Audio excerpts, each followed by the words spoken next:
दादी माँ का परिवार। एक छोटे से घर में दादी माँ रहती थी। यूँ तो वह निपट अकेली थी, फिर भी उनका घर आबाद था। रोज सुबह दादी माँ उठती, घर बुहारती, संवारती, आंगन में आसन धरती, खाना बनाती, खाती, परिवारजनों से बतियाती। रात होती सो जाती। दिन मजे से गुजर रहे थे, परिवारजन फल फूल रहे थे। अब सुनो परिवार की कहानी। दादी माँ थी समझदार सयानी। घर के आंगन में बरगद का पेड़ था, ऊपर घोंसला बना था।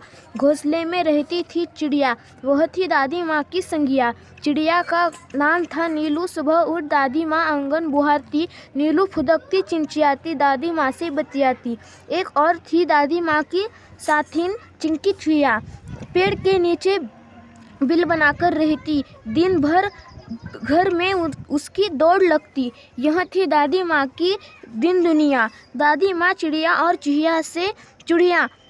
चिड़िया वे सब यदि होती खुश तो दादी माँ रहती खुश। दादी माँ हुई दुखी तो वो भी नहीं सुखी।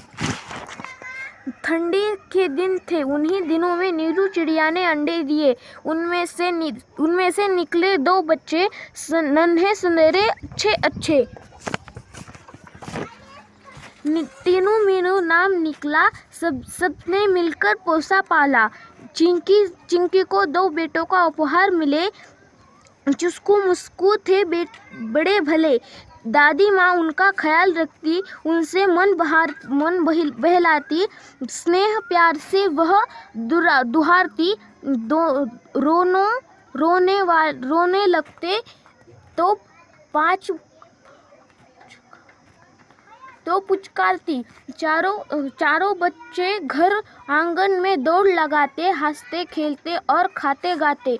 खेल खेल में वह लड़ भी पड़ते। दादी माँ उन्हें समझाती, कहती मेरे बच्चों मत लड़ो, झगड़े टंटों में मत पड़ो, तनिक एकता का ध्यान धरो, एक मिलकर रहा करो, तब ही तो कहते हैं एकता ही जहाँ खुशहाली है वहाँ।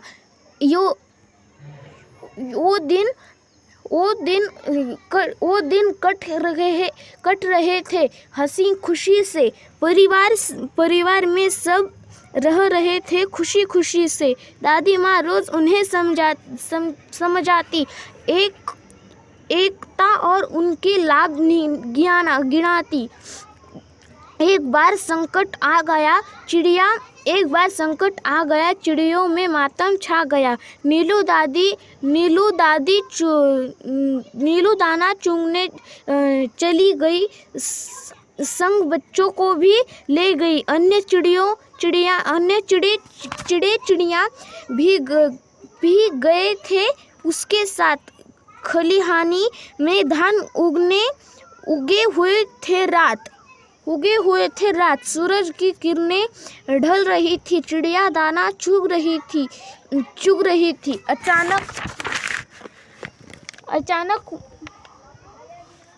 अचानक मनमुन को ध्यान आया। उसने सबको बतलाया, सासू माँ आने वाली है।